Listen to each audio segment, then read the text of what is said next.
Okay. Hi, everyone. Welcome to the contributors meeting. Today, I'm going to be your host. I'm Leo. And starting off, just confirming, can you see my screen? Yes. Yes. Okay, cool. Yeah, for some reason, Zoom is behaving a little bit different this morning, so not sure. Okay, so starting off with triage and discussion, we have a few topics. Is Dan? Yeah, Dan is there. Okay, Dan, want to take it from here? Yeah, so there were 36 new and still open issues, managed to close 7 of them. So, we're still trending towards infinite issues.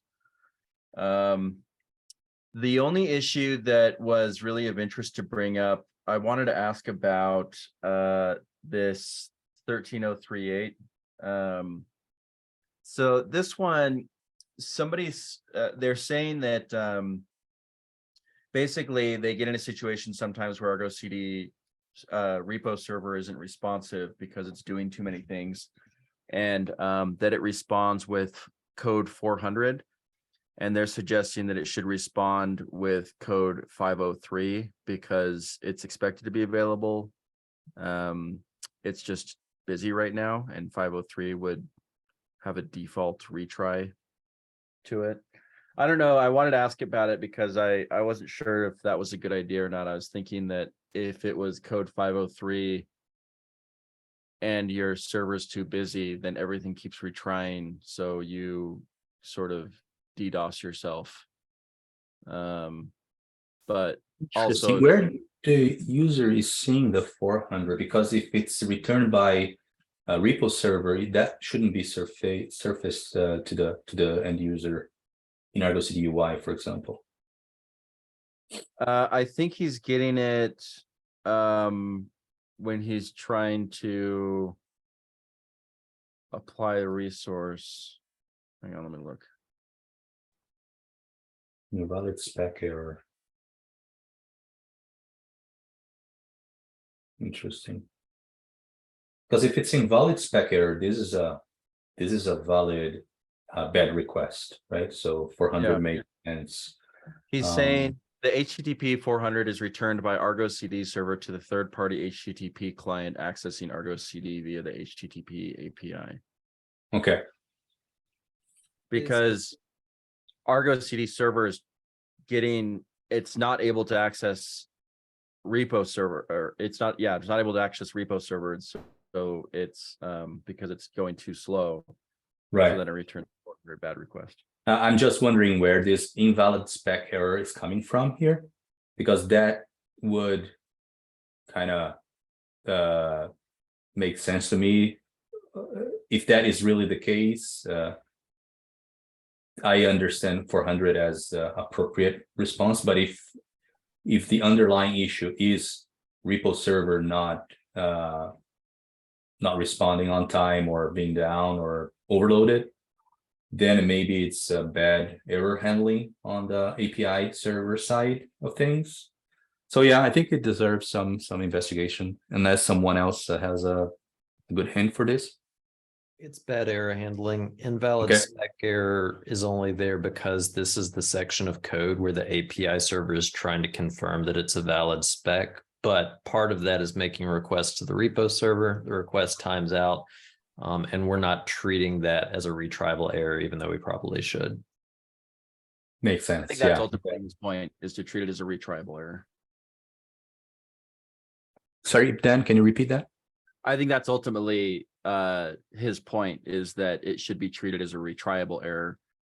I guess there's if it fails to generate a manifest, it's unclear if it's failing to generate the manifest because the manifest is invalid and taking infinite time. Like, I don't know if you could configure a manifest to be infinitely generating. You probably could. In which case it would just time out. It would look the same as repo server not being able to respond because it's too busy with other things. Okay, so yeah, it's error, fixing the error handling, most likely. So what should I do with it?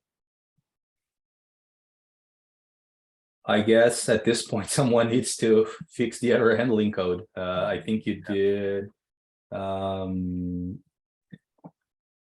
Scott and on through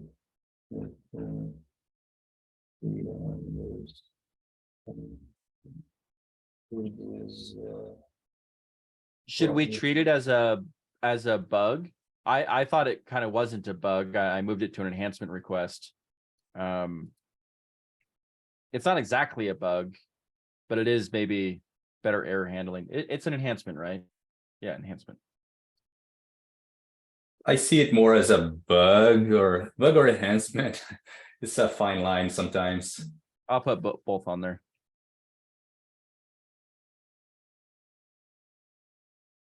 So I added a comment just to have the outcome of this discussion. So we all understand this is a improved fix that needs to be done in the error handling, basically. Yeah. Thanks. Thanks, Dan. All right, and I think that's it for issue triage. Cool. And Panagiotis was the secondary. Not sure if he's in the call. Doesn't look like so. Okay. So thanks a lot, Dan. So let's elect the triage for next week. Any volunteers for primary and secondary? Can I sign up to be secondary? Regina Scott at the bottom. Regina Scott? Yep. Cool. Thanks, Regina. Okay. Any volunteers for primary? Hey, can you hear me okay? Yes, I can hear you. Yes, this is Jonathan West. I can do primary. Jonathan. Cool. Thanks. So you're saying you can be primary next week? Correct. Cool. Thanks, Jonathan. Thanks, Regina. All right. Let's move forward. We have a few topics today. Let's start with Ashutosh, container status in pod summary page. Do you want me to share the screen? You want to share, Ashutosh? Yeah, I would share the screen. You can So- share? Okay. Please go ahead. So before I share, I want to talk about this feature. So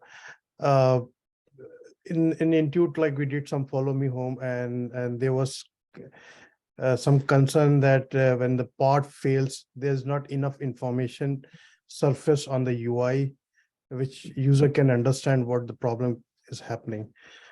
So this feature has been contributed by Sai Sindhu. In this, we are trying to surface the information as form of container state. So if the pod is failed due to readiness probe or a liveliness probe or any other probe failure, then would show up the status from the container status field. So let me show you my screen and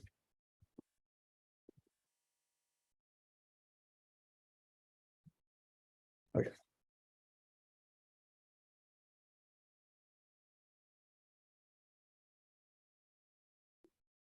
Okay, can you see my Argo CD? Yes. So I try to set up some like failure so that it shows up on the screen. So when the pod is in crashback loop, it shows up this information. The controller is the name of the container, and then what's the issue is.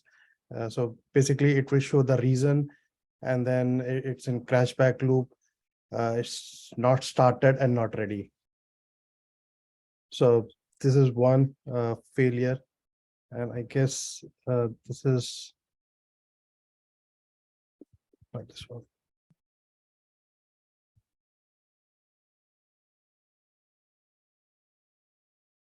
Okay, yeah. So this is where I think is liveliness probe is failing. So the container comes up and then it get restarted. So Right now it's restarted, where it shows as container is running, started and ready. And then when it get restarted, I guess that's the message you were just seeing before. So I got some of the screenshot here. So the first one is, I guess, is the liveliness pro failure. Yeah, this one, the one which I'm highlighting is, if you read, it says container is running, it started and not ready. So that means the container came up, it started, but not ready, and it's due to the readiness failure. So yeah, and then if there is an issue with the image pull, then it would show up like this. Yeah, so idea is just to bubble up the information on the UI. So like the non-Kubernetes user can easily understand what's happening with their containers, and for some of the application, there are a long list of containers. So it's very hard for them to go and look into the container status and figure it out. So in this, they will at least see all the list of container and what the current status of the container. Cool. Thanks, Ashutosh. So yeah, Any questions for back this? any questions? Sorry. Yeah, feedback or questions if community has.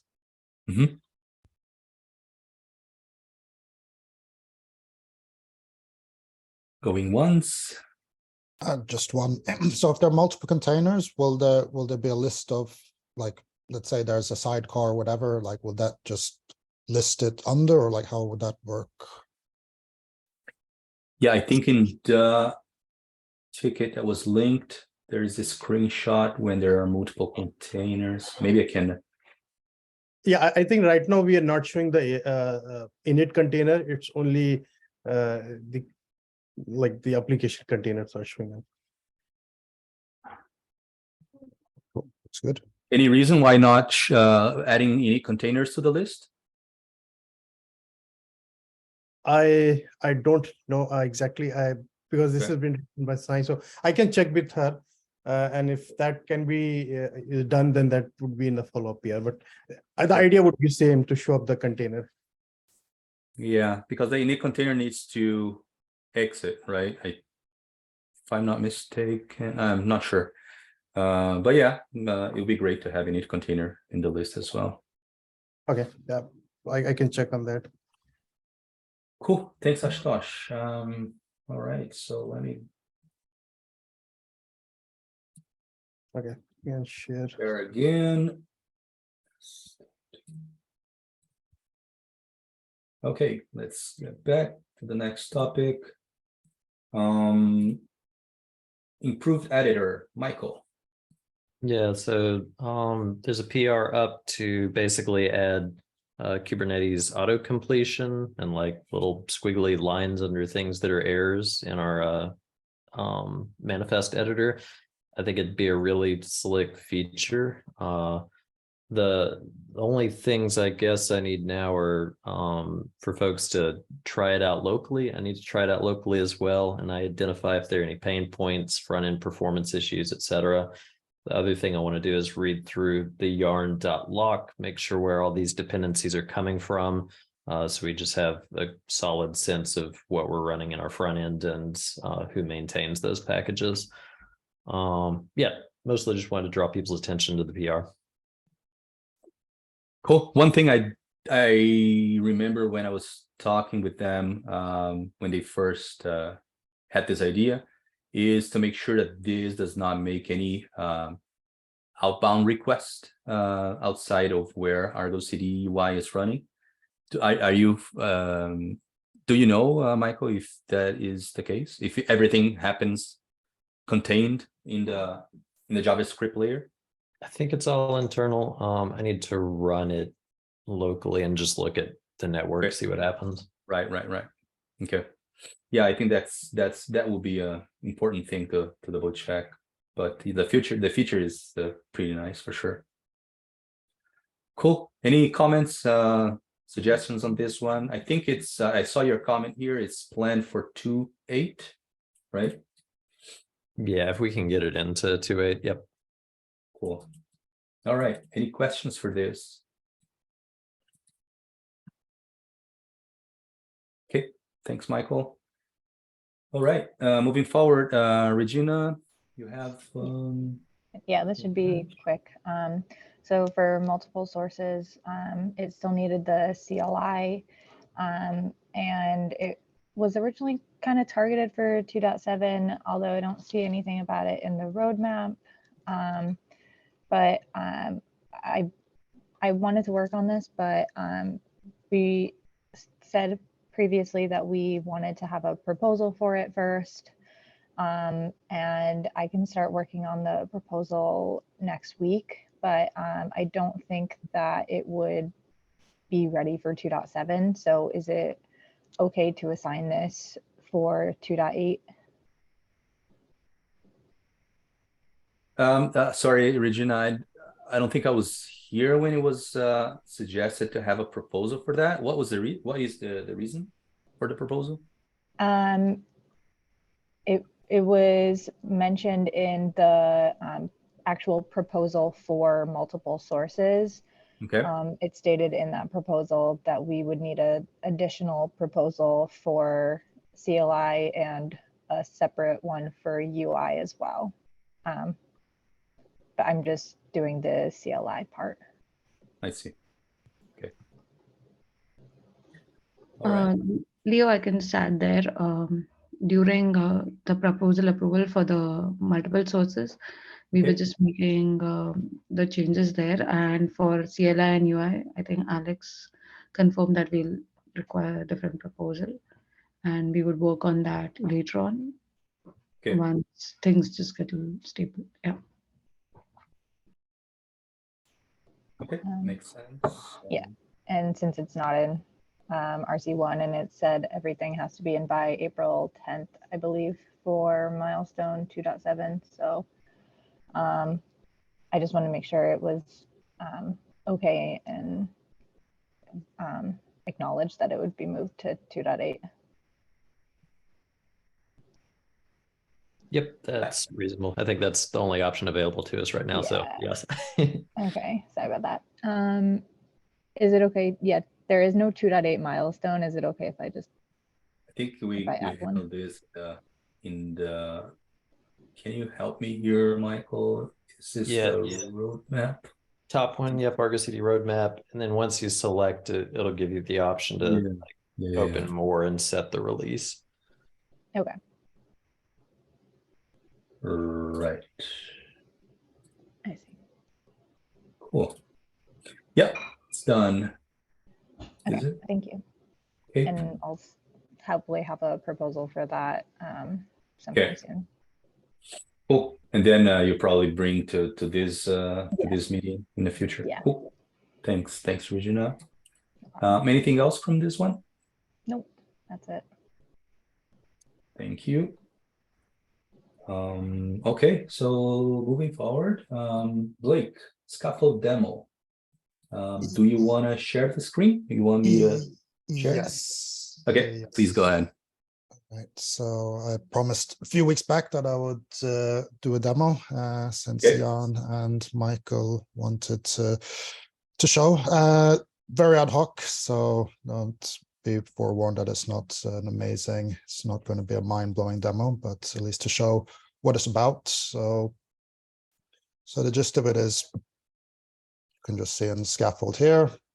It's basically, you can think of it as the Gorman workflow, with the difference that it will deploy directly into a Kubernetes cluster, whether it can be remotely or it can be a local. In this case, I have a Docker for desktop cluster, and basically when incremental changes happens, it will rebuild the Docker container and then redeploy into the given into the local cluster. So I just reused the existing production Docker file. I added a mount type here, so that means that it would reuse the Go cache. So if there are any changes happened, it will rebuild. And basically what happens is that we can just say this with this flow. So we have a scaffold dev, and what happens then is that it will it will take, the way I've configured it here is that this will basically take so I added a customization, which takes the existing, well, pretty much what we have here. So you can just see here that this will take, this adds a secret so that we can log in. We have, config map for development purposes. The important thing here is that in pretty much for all the places where we use images, we need to use if not present. So this is how scaffold would work, so that basically what happens when we build a container, it will tag a hash, and then it will just deploy. And of course, if we don't have if it always tries to pull, then it will try to get it remotely and it won't work. So this is why we need the customizations to actually just patch so that we manipulate to if not present. But otherwise, it's just the same old. It's pretty much the same old deployment that we have already. And what I find to be kind of useful is that we can do make scaffolds. So the only real difference is we just check that it creates a namespace. I also added, in this branch, I also added a scaffold configuration for the repo server, or not for the E2E server. So what that means is that we can, okay, we'll let it do its thing. Of course, we'll just wait a bit. Now we'll deploy everything, and then we just give it a few.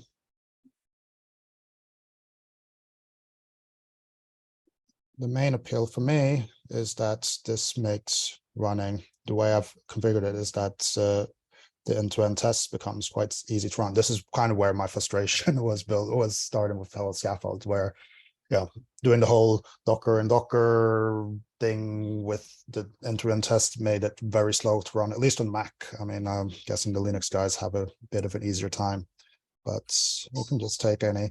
Oh, goddammit, someone's ringing the doorbell. But I will, hopefully my wife will take that, because otherwise I'll need to run off. Well, we can take any end-to-end test. I did some modifications here. So here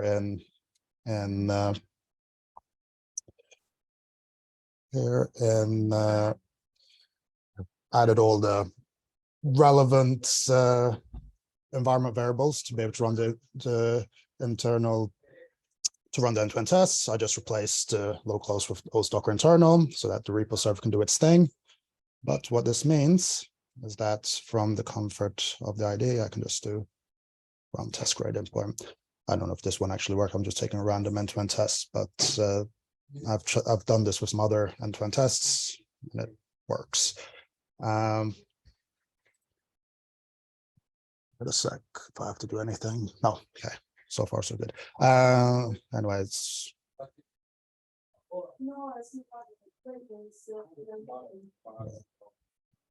Sorry, the gas guy is coming, but okay, still piling. It's a bit slow.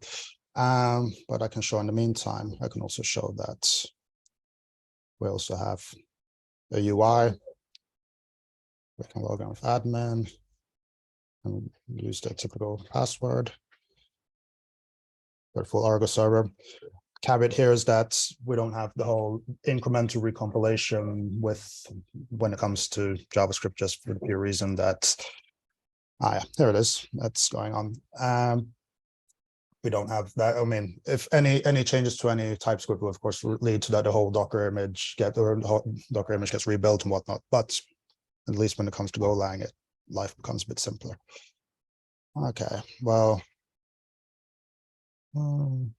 But I think I got the gist of it. I think you got the gist of it. I don't know if there's anything.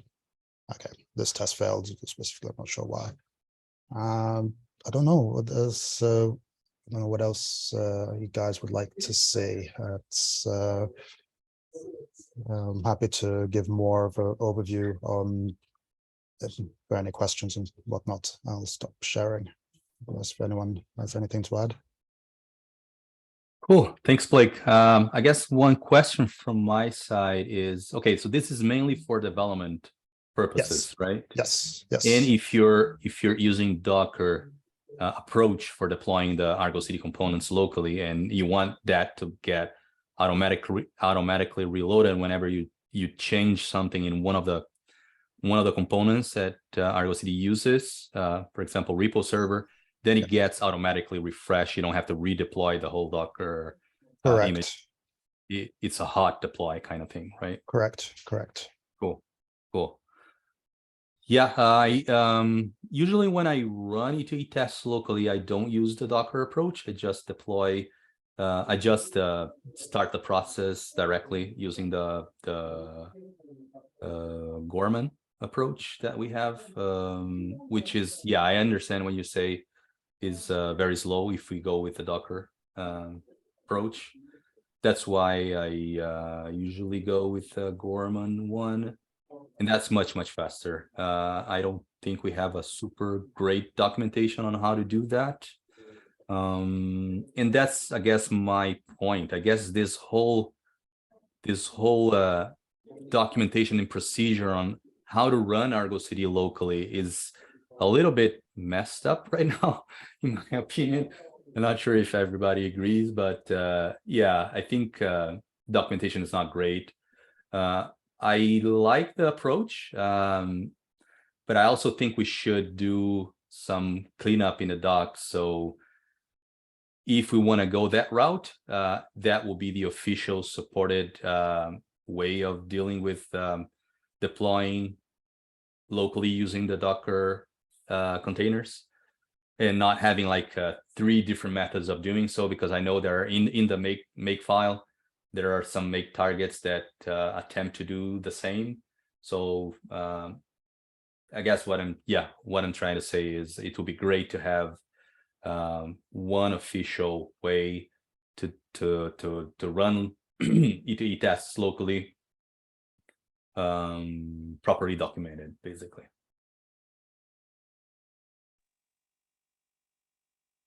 Yeah, it makes sense.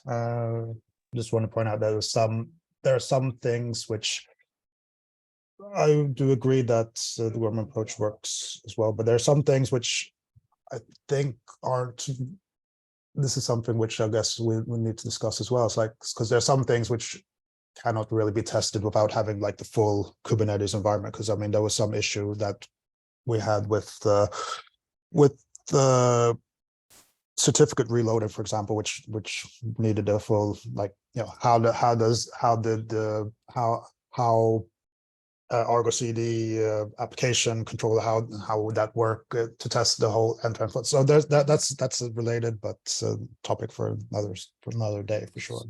But I never worked with a scaffold before, but for example, if you have to change a code in repo server, for example, what is the procedure? What does the workflow look like? You save the file, and then once you save, the scaffold will automatically recompile and update the Docker image. Is that the way? That's right. That's right. Cool. I can actually show that. Just That's give it nice. a show. Blake, I have a question. Sure, shoot. Interesting. I last week I heard about Octeto. I think it does something similar, also a hot reloading in a container. Did you consider this? I did not. I haven't. Could you link that? I'm not sure what that is. I mean, the reason why I went with scaffolds, I worked with in the past, long time ago, and then I remembered it while working with this. But I'm happy to look at some other thing to say. We can try something like this. I will link in a couple of minutes because the Octeto have they have a hosted platform solution, and they have something that you can also run locally. I actually started playing with it a bit, but I think that I'm new in Argo CD project, and I think that I don't understand enough about the build and the deploy process, so I didn't advance much. I think what is important for us is that whatever the tools that we use are open source and not really requiring No, a it's paid open source. account. Octeto is open Sorry? source. Octeto is they're open source. They just have kind And of what would be the benefit of using Octeto compared to what Blake is showing? I am not sure because I didn't get far with playing with it. It's just that I think they are both about hard reloading stuff in the container. Yeah. Cool. I guess my point is that we already have a POC running executed by Blake, and it looks great. Blake has experience in it.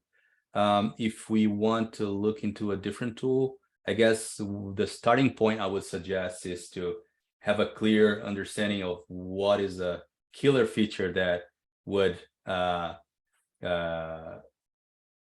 justify us spending time on doing the same POC in a different tool. That's the way I see it at this point. Yeah, just going back, you can see that. Just going back to see that indeed. So here basically rebuilds and it caches all the layers apart from the part where yeah, pretty much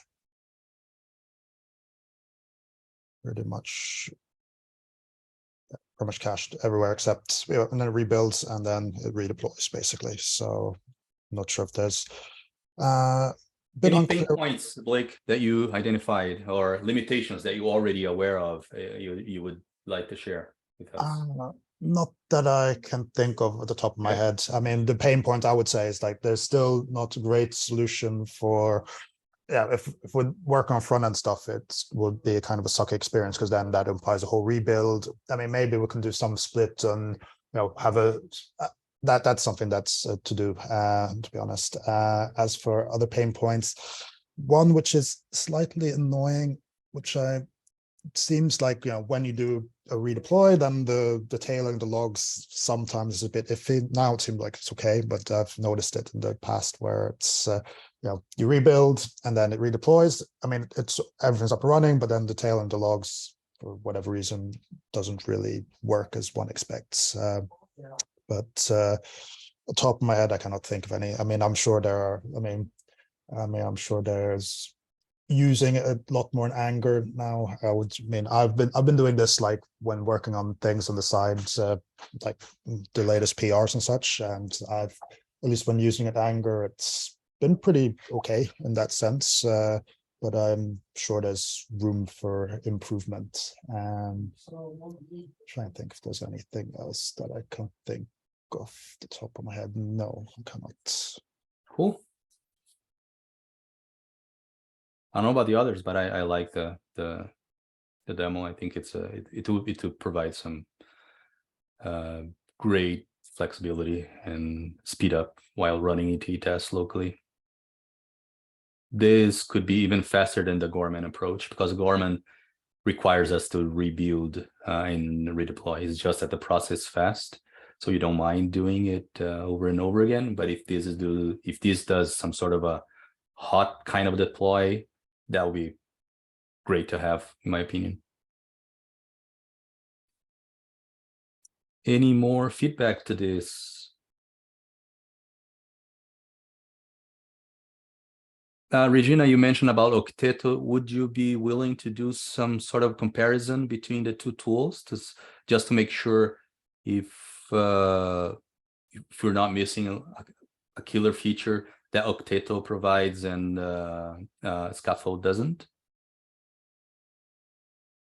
Yeah, I would love to do that. I just think that I might need help with trying to integrate it with Argo CD's build and deployment process because I'm still very new with this. Okay.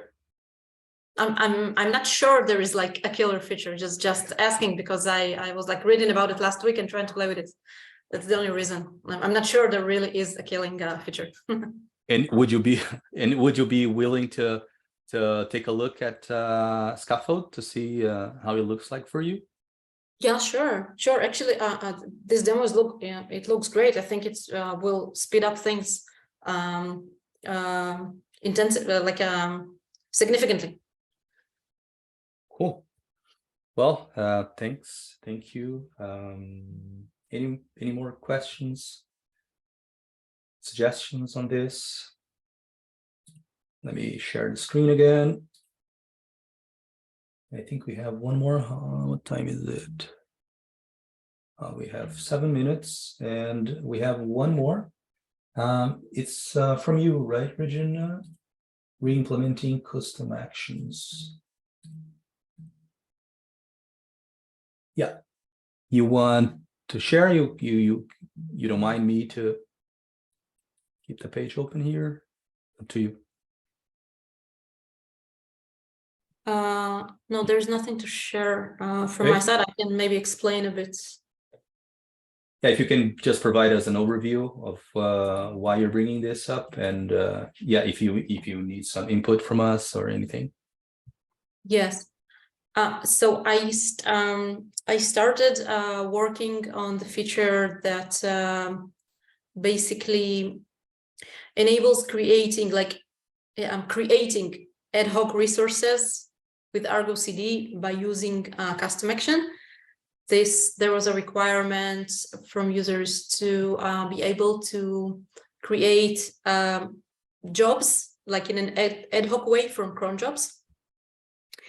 And so this led to basically to a design in which custom actions can generally enable creating new resources instead of just patching the existing ones. And when I started working on that, there were some things that I realized. The first was that basically, if we are going to enable creating new resources, then this would result in longer Lua code for the first thing.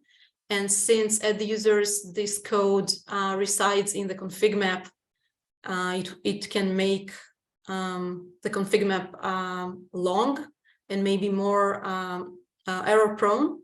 And this is the central config map of Argo CD.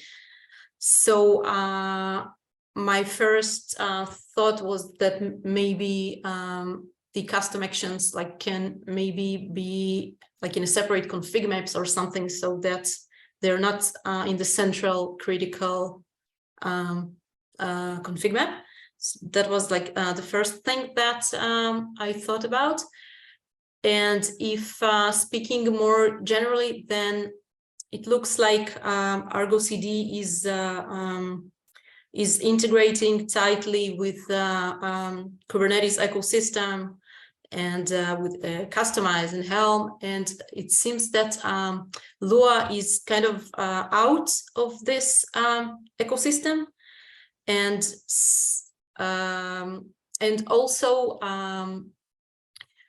if we enable creating new resources, then this might lead to some kind of abuse, because now resources can be created without actually being in Git. And so I started thinking about ways that maybe those ad hoc resources can be present in Git and maybe closer to the Kubernetes approach to things. And so one of the options is maybe having them as a custom resource of Kubernetes, those custom actions. And instead of Lua code, they may be some kind of templates of Kubernetes manifests. And they can reside in Git. And then invoking a custom action can resemble some kind of sync, not an exact sync, but sort of. And so this way, maybe the custom actions can get closer to GitOps approach, while still enabling to be invoked in an ad hoc manner. And the other approach that I thought about was for the custom actions to be some kind of an extension of the existing desired state that the user already has, either in his Git repo or his Helm chart or whatever.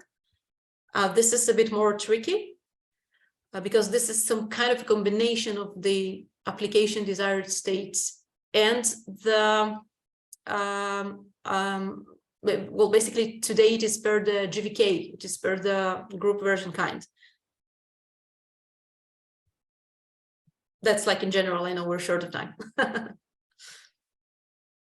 Yeah, we have 2 minutes, and so this is just from my understanding, this is a proposal that you're submitting.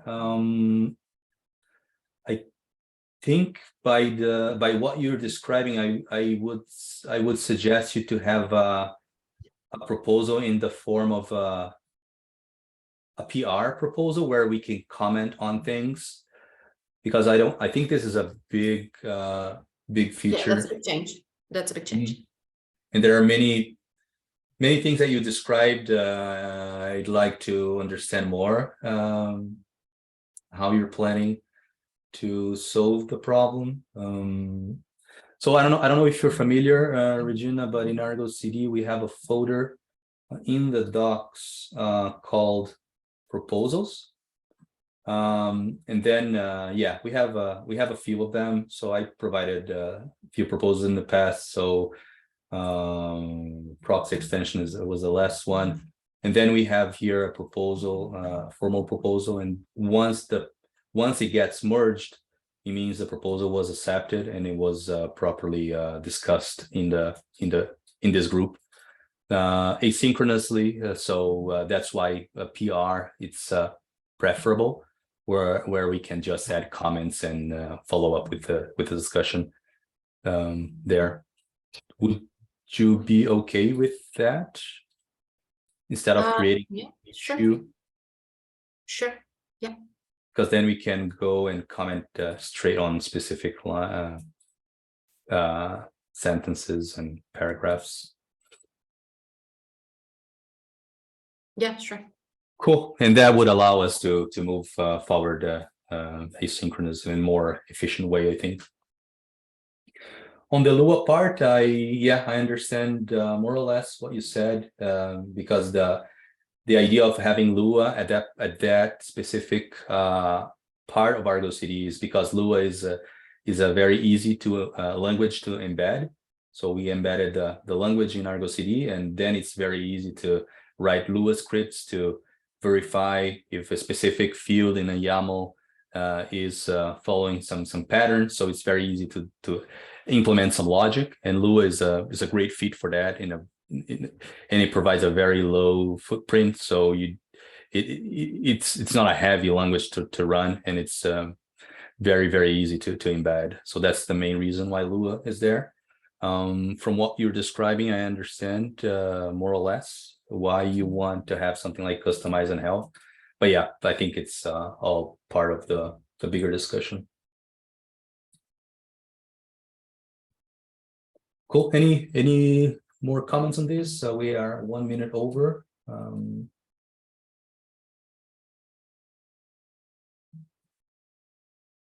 Okay, thanks, Regina. And thanks everybody for participating, and see you next week. Bye. Thanks. Bye. Bye-bye. Thanks.